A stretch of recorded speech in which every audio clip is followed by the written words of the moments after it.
Hi friends, வீட்டில் இருக்க பொருட்களை வச்சு ஒரு 10 நிமிடத்தில் ஒரு சூப்பரான ஈவினிங் ஸ்நாக்ஸ் பார்க்கலாமா? இது செய்கிறதும் ஈஸி, டேஸ்ட்டும் அருமையாக இருக்கும். கண்டிப்பாக இந்த வீடியோ பார்த்துட்டு உங்கள் வீட்லேயும் ஒரு முறை ட்ரை பண்ணிவிட்டு உங்களோட ஃபீட்பேக்கை நித்திலம் சேனலுக்கு மறக்காமல் கமெண்ட் பண்ணுங்கள்.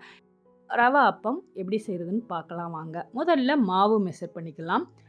மிக்சிங் பவுலில் 1 கப் ரவை, அதே கப்பில் 1/4 கப் மைதா, அதே கப்பில் 1/2 கப் ஒயிட் சுகர் சேர்த்துக்கிறேன். ஒயிட் சுகருக்கு பதிலாக நாட்டு சர்க்கரை இல்லைன்னா வெல்லம் கூட கரைச்சி சேர்த்துக்கலாம். அடுத்து ஏலக்காய் 1/2 ஸ்பூன், 1/4 பிஞ்ச் உப்பு சேர்த்துட்டு ஈவனாக மிக்ஸ் பண்ணிக்கிறேங்க. இந்த மாதிரி மிக்ஸ் பண்ணதுக்கப்புறம் 1 கப் தண்ணி எடுத்துருக்கேன். அதுக்கு பதிலாக காய்ச்சின பால் கூட சேர்த்துக்கலாம். சேர்த்துட்டு முதல்ல கொஞ்சமாக சேர்த்துட்டு மிக்ஸ் பண்ணிக்கிறேங்க. அடுத்து வேணும்னா சேர்த்துக்கலாம். ஒரு மாவை பொறுத்து. இதில் ஒயிட் சுகர் சேர்த்துருக்கிறதுனால நம்ம மெல்ட் ஆகும். அதனால் கொஞ்சமாக தண்ணி சேர்த்து கட்டிகள் இல்லாமல் முதல்ல கரைச்சிக்கிறேங்க.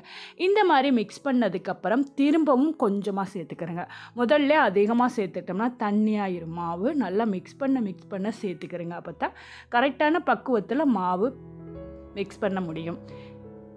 ஓரளவு கட்டிகள் இல்லாமல் இந்த மாதிரி மிக்ஸ் பண்ணிட்டேன். சூப்பராக மாவும் ரெடி ஆயிடுச்சு. இந்த மாதிரி பதத்தில் தான் மாவு இருக்கணும்.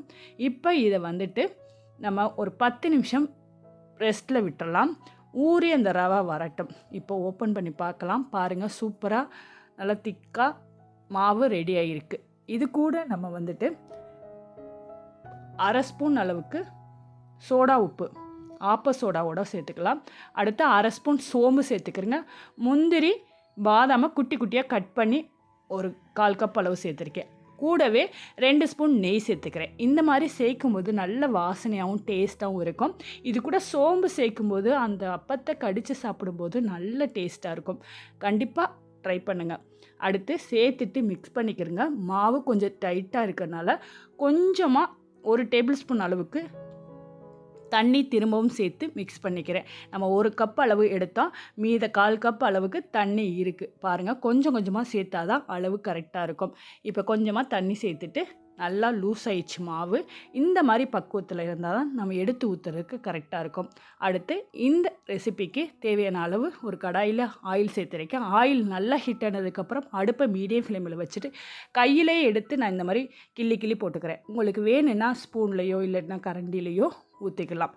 ஆயில் நல்லா ஹீட் ஆனதும் அடுப்பை மீடியம் ஃப்ளேமில் வச்சு இந்த மாதிரி ஊற்றிருக்கேன். ஊற்றிட்டு ஒரு பக்கம் வெந்ததும் அடுத்த பக்கம் திருப்பி விடுங்க. இது நல்லா ஒரு கேக் பதத்தில் சூப்பராக வெளியில் மொறுன்னு உள்ளே நல்லா டேஸ்ட்டாக சாஃப்டாக இருக்கும்.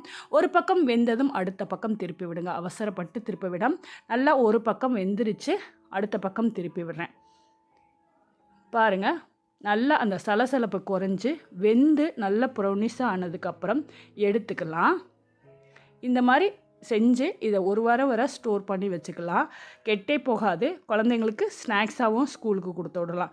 கண்டிப்பாக இதே போல் நீங்களும் இந்த ரெசிபியை பார்த்துட்டு ட்ரை பண்ணிவிட்டு உங்களுக்கு எப்படி வந்ததுன்னு மறக்காமல் நித்திலம் சேனலுக்கு கமெண்ட் பண்ணுங்கள். இந்த வீடியோ பிடிச்சிருந்தால் லைக் கொடுங்க.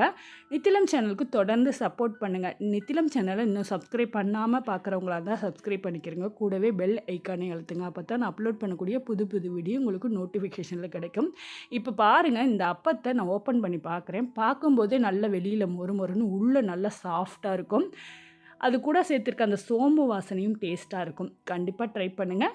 நித்திலம் சேனலுக்கு தொடர்ந்து சப்போர்ட் பண்ணுங்கள். தேங்க்யூ ஃபார் வாட்சிங்.